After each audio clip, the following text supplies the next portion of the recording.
ගබඩාව වටලා සිටි මැරපිරිසේ වාහනවල ආලෝකය එකිනෙක මුණගැසෙමින් තිබුණි. කළු කබාය පැළඳි පුද්ගලයා තමා අත තිබූ රහස් දොරටුවේ යතුර සහන් වෙත දිගු කළේය.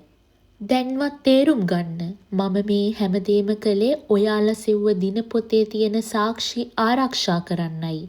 ඔහු හතිහලමින් පැවසුවේය. මම දිලිනිගේ අම්මගේ සමීපතම සගයෙක්. එදා ඇය අතුරුදන් වුණේ ඇය මේ දුම්රිය පොලේ මූල්‍ය වංචාව ගැන ලෝකයටම ඔප්පු කරන්න ලෑස්ති වුණ නිසයි. මම ඔවුන්ගේ රහස් දැනගන්න ඔවුන්ගේම කණ්ඩායමට එකතු වෙලා ඔත්තු බැලුවා. දිලිනි කම්පනයෙන් ගල් ගැසී සිටියාය. ඔයා එදා මගේ අම්මව බේරගන්න හැදුවද? ඔව් දිලිනි, මට ඒක බැරි වුණා. නමුත් මේ වතාවේ මම ඔයාලව බේරගන්නවාමයි. ඔහු රහස් දොර විවෘත කළේය. මේ මාර්ගය යන්නේ දුම්රිය එන්ජින් ගාලටයි. ඒක හරහා ගිහින් නගරයට පැනගන්න. මේ දිනපොතේ තියෙන පිටු 12 වන පිටුව හොඳට බලන්න. එතන තමයි මේ මුළු දුම්රිය පොළේම පාලකයාව හිර කරන එකම සාක්ෂිය තියෙන්නේ. එම මොහොතේම මැරයන් දොර කඩාගෙන ගබඩාවට කඩා වැදුණි. කළු කබාය පැළඳි පුද්ගලයා ඔවුන් දෙසට හැරී ඔයාලා යන්න, මම මෙයාලව පාලනය කරන්නම් යයි කෑ ගැසීය.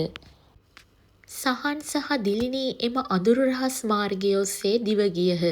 පසුපසින් වෙඩි තැබීම් සහ පුරබැදීම් ශබ්ද ඇසුණි. මද වේලාවකට පසු ඔවුන් දුම්රිය එන්ජින් ගාලට පැමිණියහ.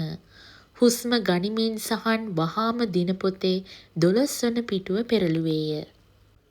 එහි තිබුණේ මූල්‍ය වංචාවේ ලේඛන පමණක් නොව ප්‍රධාන විධායක නිලධාරියා අතින් දිලිනිගේ මවට සිදු වූ අසාධාරණය ගැන සඳහන් වීඩියෝ පටක ස්ථානයක් ගැන සටහනකි.